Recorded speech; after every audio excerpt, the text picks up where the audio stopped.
बाढी पहिरो पीडितको पुनर्स्थापना तथा राहत वितरणमा सरकार गम्भीर नभएको भन्दै सांसदहरूको आपत्ति। जनप्रतिनिधिको लापरवाहीका कारण सिराहाका पीडित राहत पाउनबाट वञ्चित। समयमा मनसुन सक्रिय नहुँदा यो वर्ष धान रोपाइँमा कमी। सबैभन्दा धेरै सुदूरपश्चिम प्रदेशमा 95% रोपाइँ हुँदा प्रदेश 1मा भने 80% मात्र सम्पन्न।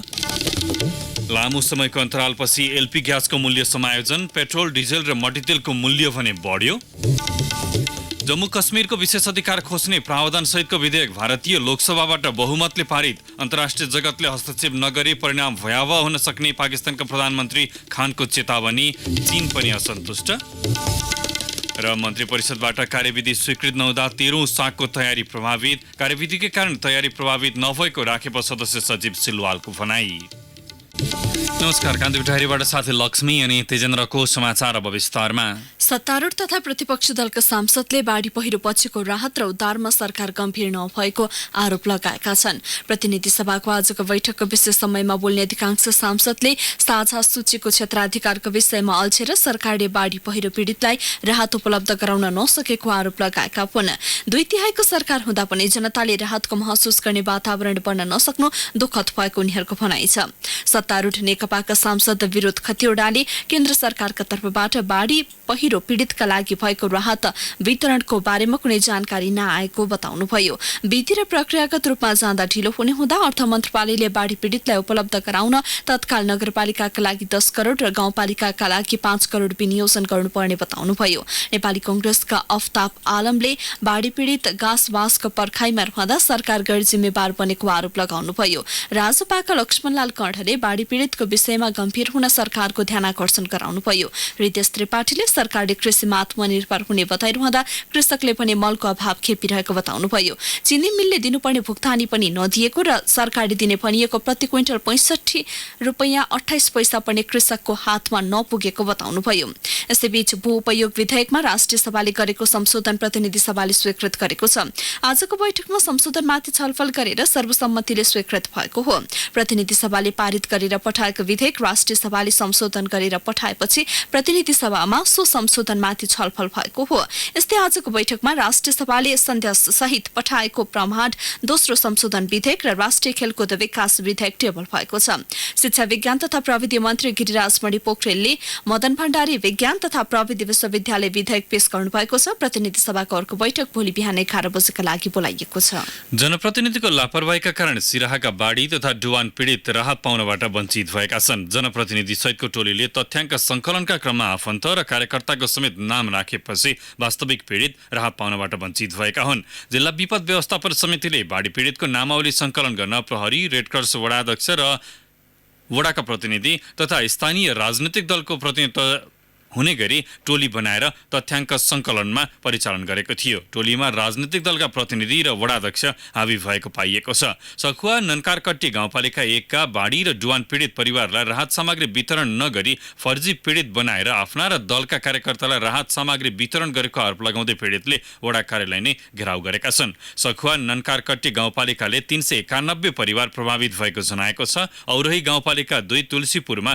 वास्तविक बाढी पीडित छुटेको र गैर बाढी पीडितको नाम पीडितमा राखेपछि विवाद भएको थियो। विवादपछि त्यहाँ 18 जना गैर बाढी पीडितको नाम हटाएर केही वास्तविक पीडितलाई थप गरिएको थियो। सखुवा ननकारकट्टी र औरहीका बाढी पीडित मात्र नभएर जिल्लाका अन्य स्थानका बाढी पीडितले गाउँका ठूला बडाले आफ्नो आसेपासेलाई पीडितको नाम राखेपछि राहत पाउनबाट आफूहरू वञ्चित हुनु परेको गुनासो गरेका छन्। सिराहा नगरपालिका 6 मा वडाध्यक्षले संकलन गरेको तथ्याङ्क र जिल्ला विपद व्यवस्थापन समितिबाट खटाइएको टोलीले गरेको तथ्याङ्क पनि फरक देखिएको छ।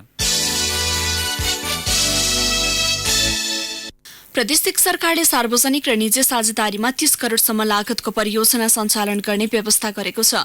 प्रदेश सभामा आज टेबल भएको सार्वजनिक निजी साझेदारी तथा लगानी प्राधिकरणका सम्बन्धमा व्यवस्था गर्न बनेको विधेयकमा सो व्यवस्था समेटिएको छ। आन्तरिक मामिला तथा कानून मन्त्री हिक्मत कुमार कार्कीले अत्यावश्यक परियोजनाको निर्माण तथा विकासका लागि सबल, गतिशील तथा प्रतिस्पर्धी अर्थतन्त्रको विकासमा टेवा पुर्याउने उद्देश्यसहित अधिकार सम्पन्न स्वायत्त सार्वजनिक, निजी र साझेदारी लगानी प्राधिकरण गठन गर्न विधेयक ल्याएको दावी गर्नुभयो। सार्वजनिक, निजी तथा साझेदारीमा कार्यान्वयन गरिने सबै परियोजनाको सर्वेक्षण, स्वीकृति र अनुमति प्राधिकरणबाट हुने विधेयकमा व्यवस्था छ। सरकारी निजी साझेदारीमा साझेदारी लगानीमा पूर्वाधार र सेवा सम्बन्धी 14वटा क्षेत्रमा लगानी भित्राउन विधेयकले बाटो खोल्नेछ। प्रदेशमा लगानीको वातावरण सृजना गरी स्वदेशी र विदेशी लगानी परिचालन गर्न मुख्यमन्त्रीको अध्यक्षतामा सार्वजनिक निजी साझेदारी तथा लगानी प्राधिकरण गठन गर्ने विधेयकमा व्यवस्था गरिएको छ।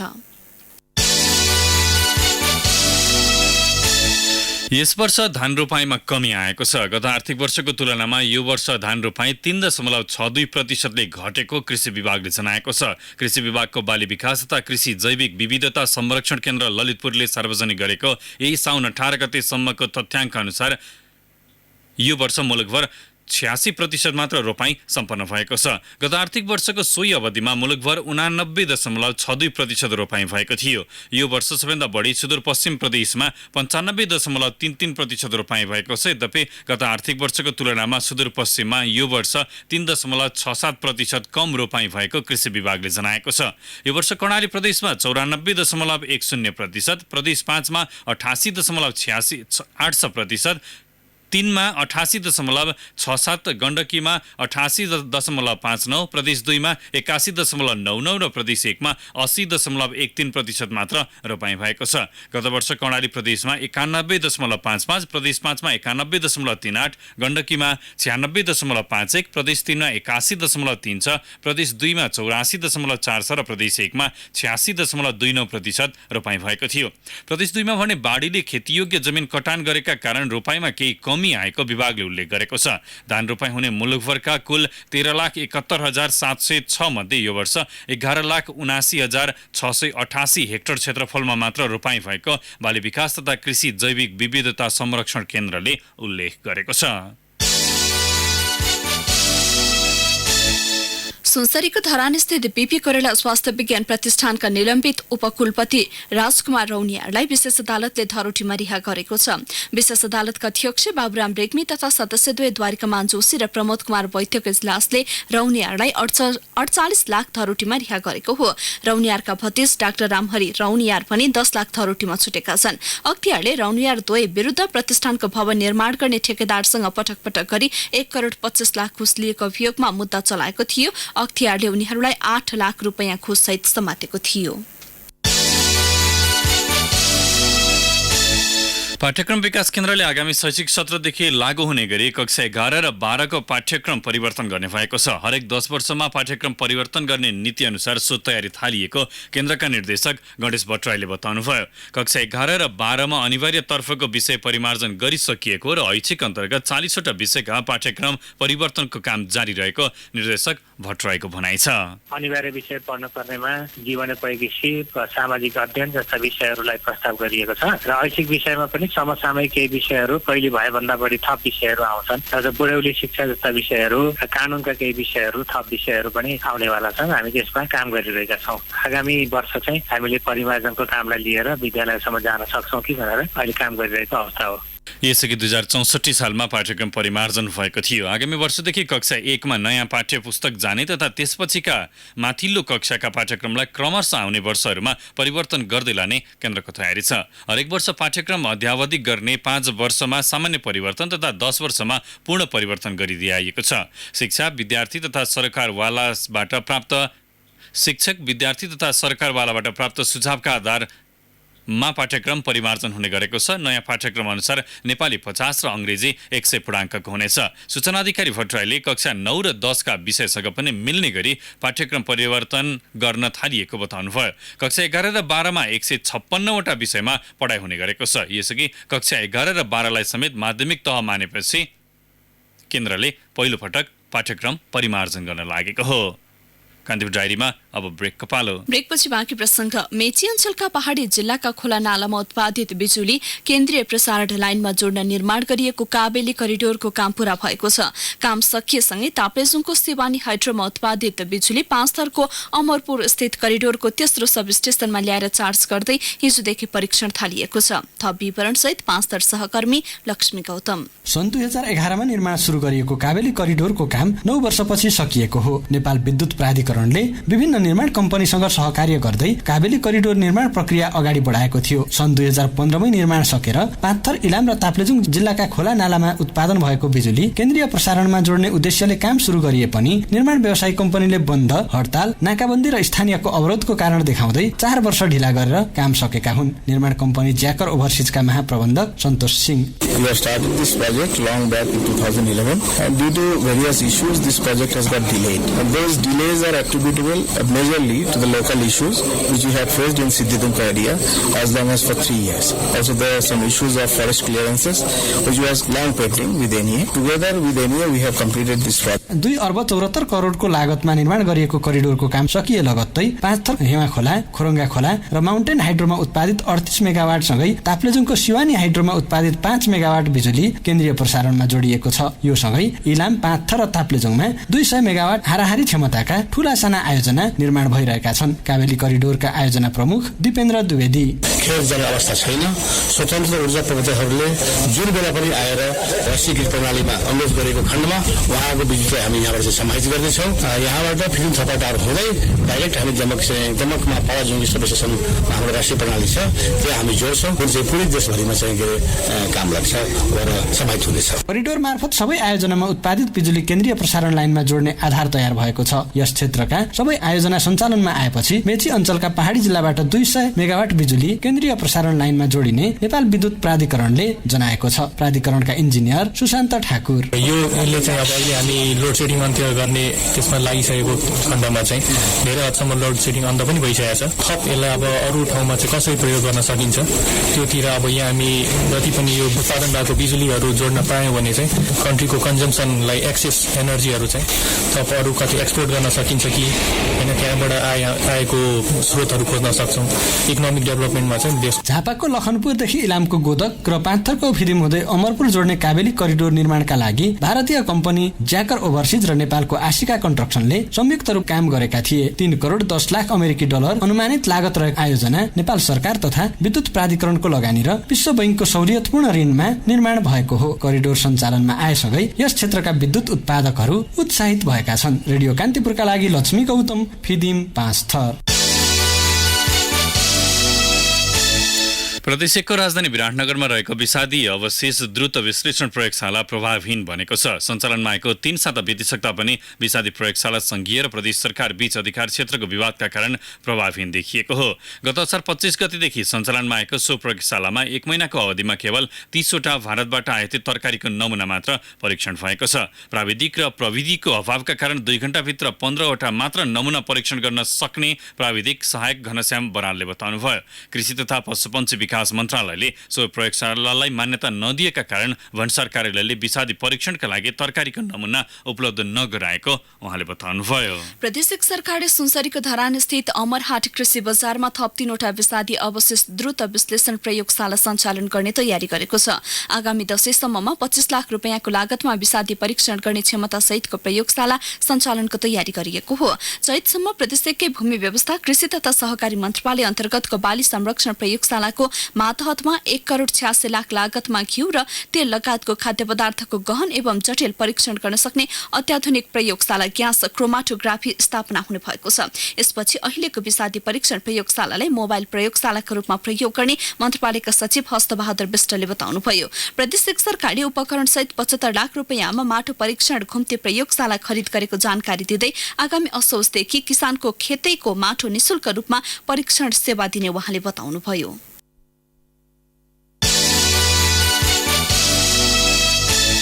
केन्द्र सार्ने विवादले धनुषाको हम्सपुर नगरपालिका आज दिनभर तनावग्रस्त बन्यो। वडा नम्बर 2 बगचौडा स्थित स्थायी केन्द्रमा रहेका कागजपत्र ओसार्न सशस्त्र नेपाल प्रहरीको सुरक्षा घेरामा मेयर रामज्ञान मण्डलले 2 थान ट्र्याक्टर पनि पठाउनु भएको थियो। तर वडा अध्यक्ष उदय कुमार शाहको नेतृत्वमा स्थानीयवासीले विरोध गर्दा सिङ्गै गाउँ दिनभरि तनावग्रस्त बनेको हो। मेयर मण्डलले अफिस लुट्न मान्छे पठाएको भने हल्ला गाउँमा फैलिएपछि सिङ्गै गाउँ नगरपालिका कार्यालय रहेको बागचौडामा भेला भएको थियो। उपमेयर सीता कुमारी झाका अनुसार नगरपालिका कार्यालयतर्फ जान खोजेका हम्सपुर नगरपालिका 2 का अध्यक्ष उदय कुमार शाह र उपमेयर झाकै गाडी चालक पुण्य कुमार खत्रीलाई धनुषाधाम इलाका प्रहरी कार्यालयका इन्चार्ज रामकुमार यादवले कुटपिट गरेका थिए। प्रहरीले लाठीचार्ज गर्दा केही स्थानीय पनि घाइते भएका छन्। तराईका झापा मोरङ र सुनसरीमा नियन्त्रण बाहिर भएको डेंगूको संक्रमण पहाड़ी जिल्ला 5 थरमा पनि देखिएको छ। पछिल्लो एक सातामा जिल्लाका विभिन्न स्थानबाट स्वास्थ्य परीक्षण गराउन सदरमुकाम फेदिम स्थित जिल्ला अस्पताल र समर्पित अस्पताल पुगेका 5 जनामा डेंगूको संक्रमण देखिएको हो। ती अस्पतालका अनुसार फेदिम 12 का रामप्रसाद राई, फेदिम 1 का रोशन श्रेष्ठ, कल्पना भण्डारी, गजेन्द्र भण्डारी र भेटेनरी अस्पताल तथा पशु सेवा विज्ञ केन्द्र 5 थरमा कार्यरत नायब सुब्बा पुरुषोत्तम पौडेलमा डेंगूको संक्रमण देखिएको हो। उनीहरूको समर्पित सहित झापा र मोरङका विभिन्न अस्पतालमा उपचार भइरहेको छ। डेंगूको संक्रमण भेटिएपछि सजग रहन चिकित्सकले सुझाव दिएका छन्। 5 थरमा डेंगू सार्ने जातका रामखुट्टे सीमित ठाउँमा मात्रै रहने सम्भावना भएकाले झापा मोरङ र सुनसरी जिल्लाबाट संक्रमण फैलिएको 5 थर जिल्ला अस्पतालका प्रमुख डाक्टर बुद्धिबहादुर थापाले बताउनुभयो।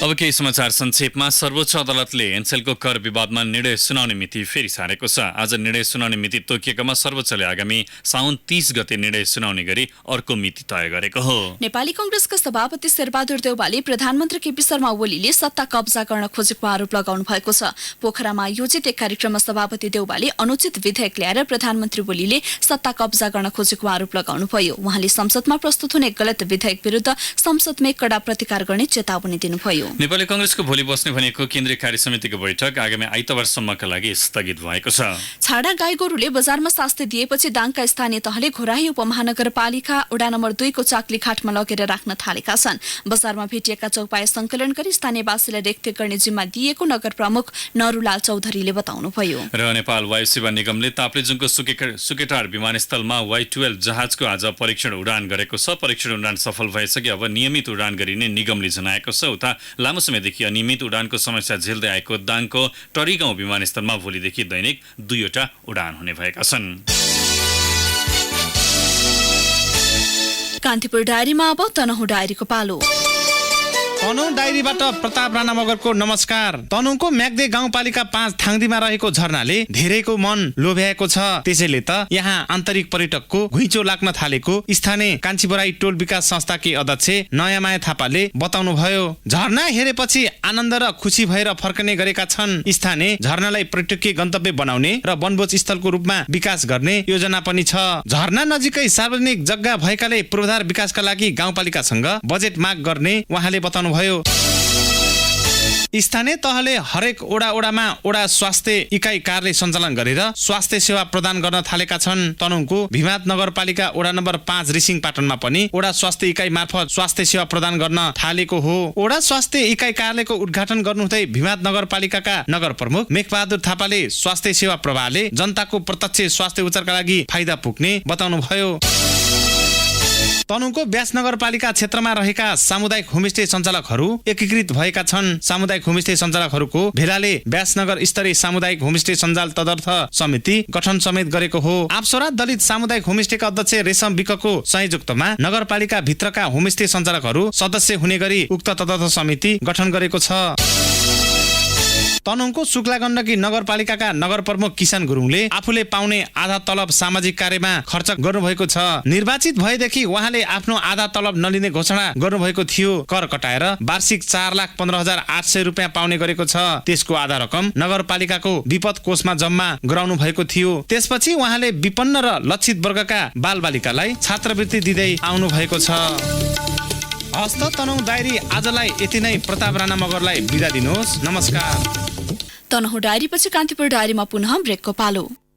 अब आर्थिक प्रसङ्ग। नेपाल अयल निगमले लामो समयको अन्तरालपछि आज राति 12 बजेबाट लागू हुने गरी एलपी ग्यासको मूल्य घटाएको छ। ग्यासको साविको मूल्यमा 25 रुपियाँ घटाएर 1375 रुपियाँ कायम गरिएको निगमले जनाएको छ। ग्यासको मूल्य घटाइए पनि पेट्रोल, डिजेल र मट्टितेलको मूल्य भने बढेको छ। पेट्रोलको साविको मूल्यमा 1 रुपियाँ बढेर 109 रुपियाँ पुगेको छ भने डिजेल र मट्टितेलमा साविको मूल्यमा 50 पैसा थप गरी 97 रुपियाँ कायम गरिएको निगमका निर्देशक एवं प्रवक्ता वीरेन्द्र गोइतले जानकारी दिनुभयो। हवाई इन्धनको हकमा खुद्रा बिक्री मूल्य यथावत राखिएको निगमले जनाएको छ। नेपाली बजारमा सुनको मूल्य पुनः बढेर नयाँ उचाइमा पुगेको छ। सुनको मूल्य आज प्रति तोला 200 रुपियाँ बढेर 68,000 रुपियाँ पुगेको छ। अन्तर्राष्ट्रिय बजारमा सुनको मूल्य बढेर प्रति औंस $1,441 हाराहारीमा पुगेपछि त्यसको प्रभाव नेपाली बजारमा परेको सुनचाँदी व्यवसाय महासंघले जनाएको छ। सुनको मूल्य आकाशीयसँगै बजारमा सुनको कारोबार घटेको महासंघले जनाएको छ। चाँदीको मूल्य पनि यथावत रहेको छ। चाँदी प्रति तोला ₹795 कारोबार भएको महासंघले जनाएको छ। धितोपत्र बजारमा आज पनि गिरावट आएको छ। शेयर कारोबार हुने साताको तेस्रो दिन पनि बजार परिसूचक नेप्से 9.36 अङ्कले घटेर 1245.73 अङ्कमा पुगेको छ। नेप्सेमा गिरावट आए पनि कारोबार रकम भने हिजोको तुलनामा 1 करोड रुपियाँले वृद्धि भएको छ। कारोबार भएका सबै कम्पनी समूहको उपसूचकमा गिरावट आएकाले समग्र नेप्से प्रभावित बनेको हो। सबैभन्दा बढी निर्जीवन विभाग कम्पनी समूहको उपसूचक 40.97, उत्पादन मूलकको 39.64 र होटल समूहको 25.88 अङ्कले घटेको छ। अब अन्तर्राष्ट्रिय प्रसङ्ग। जम्मू कश्मीरले पाउँदै आएको विशेष राज्यको मान्यता खारेज गर्ने प्रावधान सहितको विधेयक भारतको लोकसभाले पारित गरेको छ। भारतीय गृहमन्त्री अमित शाहले पेश गर्नुभएको सो विधेयक लोकसभाले बहुमतले पारित गरेको हो। विशेषाधिकार दिने प्रावधान समेटिएको संविधानको धारा 370 संशोधन गर्ने प्रस्ताव सहितको विधेयकको पक्षमा 370 मत खस्दा विपक्षमा 70 मत परेको थियो।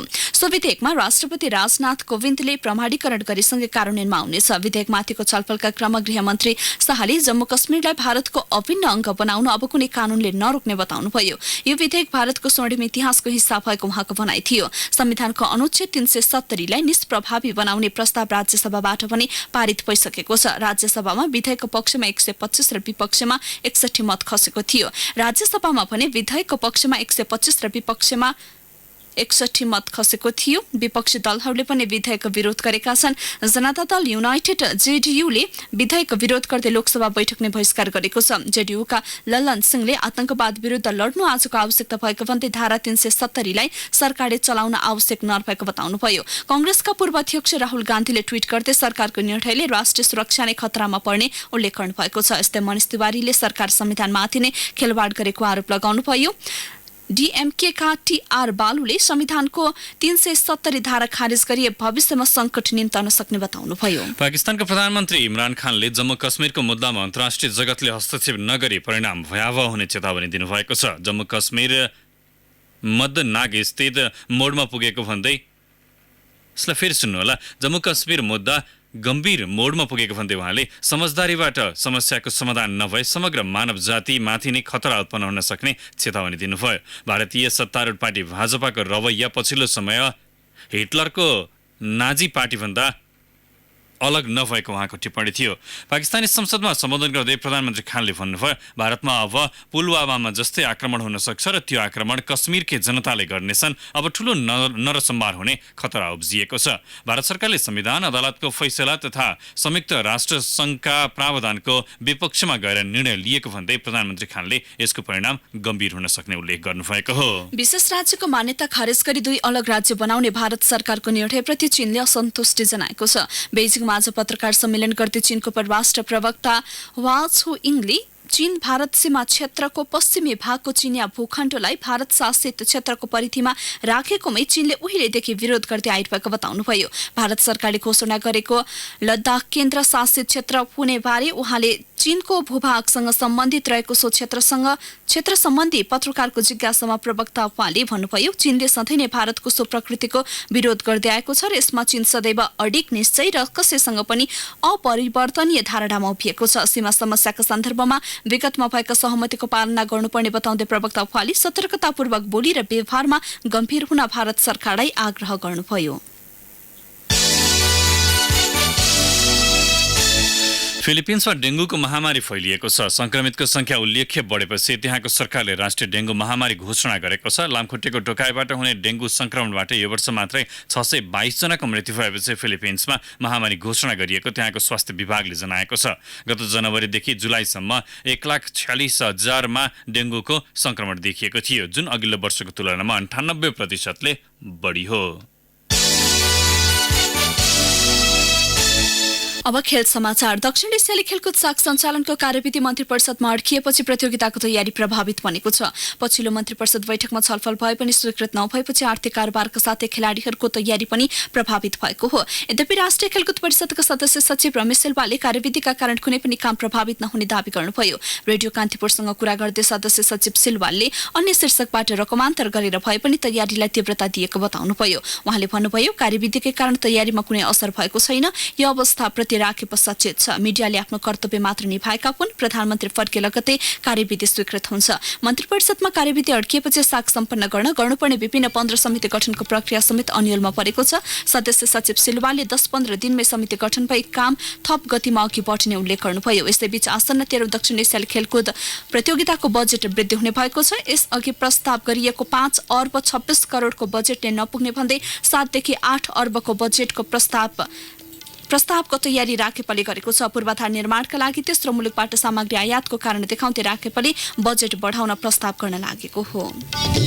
हस्त यसै साथै कान्ति डायरीका आजका सम्पूर्ण बुलेटिनहरू यहीँ सकिन्छन्। नियमित बुलेटिन भोलि बिहान 6:30 बजेबाट हुनेछ। तबसम्मलाई लक्ष्मी अनि तेजेन्द्र आगे माग्छौँ। नमस्कार, शुभरात्रि। सूचना र मनोरञ्जनको संवाहक रेडियो राष्ट्रको रेडियो कान्तिपुर।